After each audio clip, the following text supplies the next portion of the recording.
চালের রুটি আমরা বিভিন্নভাবে খেয়ে থাকি। কারো পছন্দ গরুর মাংস, কারো পছন্দ হাঁসের মাংস, আর গরুর পায়া দিয়ে পছন্দ তো আছেই। চালের রুটি দিয়ে খাওয়া যায় বরিশালের আরও একটি জনপ্রিয় খাবারের নাম চিংড়ি মাছের হুররা। নাম যেমনই হোক, খেতে কিন্তু দারুণ মজা।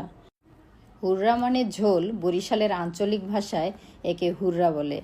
এই হুররা রান্না করতে একেবারে দেশীয় চিংড়ি মাছ লাগবে। দেশীয় চিংড়ি মাছ এরকম সাইজের হলে হবে, এর চেয়ে বড় সাইজের হলে কিন্তু হবে না। এরকম সাইজের যদি চিংড়ি মাছ নিয়ে কেউ বেশি স্বাদের আশায় রান্না করেন, তাহলে কিন্তু অরিজিনাল যে হুররার যে স্বাদ সেটা কিন্তু পাওয়া যাবে না। সেই মাঝারি সাইজের চিংড়িগুলোকে দুইটা গ্রেড করে নিতে হবে। বড় সাইজটা আলাদা এবং গুঁড়া সাইজটা আলাদা। এই গুঁড়া সাইজটাকে আবার বেটে নিতে হবে। এই হুররা রান্না করতে লাগবে নারিকেল বাটা। নারিকেল ব্লেন্ড করে নিলে কিন্তু হবে না, ব্লেন্ড করা নারিকেলকে শিলপাটায় বেটে পেস্ট তৈরি করে নিতে হবে। এই হুররা রান্না করতে লাগবে হলো পেঁয়াজ কুচি এবং পেঁয়াজ বাটা, নারিকেল বাটা এবং দারুচিনি, এলাচ, লং, তেজপাতা। এখন কথা না বাড়িয়ে চলে যাই রান্নার মূল প্রসেসে।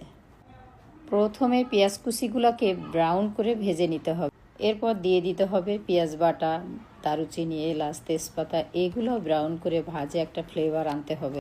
এরপর দিয়ে দিতে হবে চিংড়ি মাছগুলো। চিংড়ি মাছগুলোও সেমভাবে ব্রাউন করে ভাজতে হবে। ভাজতে ভাজতে চিংড়ি মাছের একটা এক্সট্রা ফ্লেভার আসলে দিয়ে দিতে হবে নারিকেল ও চিংড়ি বাটা। নারিকেল বাটাও সেম ব্রাউন করে ভাজতে হবে। যতক্ষণ পর্যন্ত নারিকেলের ব্রাউন কালার আসেনি ততক্ষণ পর্যন্ত মৃদু তাপে ভাজতে হবে।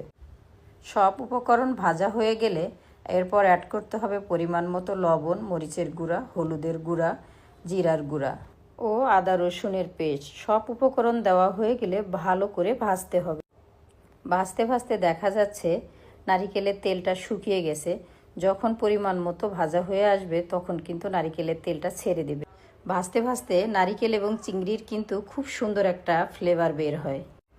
এখন দিয়ে দিতে হবে পরিমাণ মতো ফুটন্ত পানি। এটা ঝোলটাই হচ্ছে মেন, ঝোলটা পর্যাপ্ত পরিমাণে দিতে হয়। আরও 30 মিনিট জ্বালানোর পর হয়ে গেল আমার চিংড়ি মাছের হুররা। রুটি দিয়ে খেতে এই হুররা দারুণ মজা। এই রান্নাটা করেছে আমার ছোট ননদ, আমি নতুন শিখেছি মাত্র।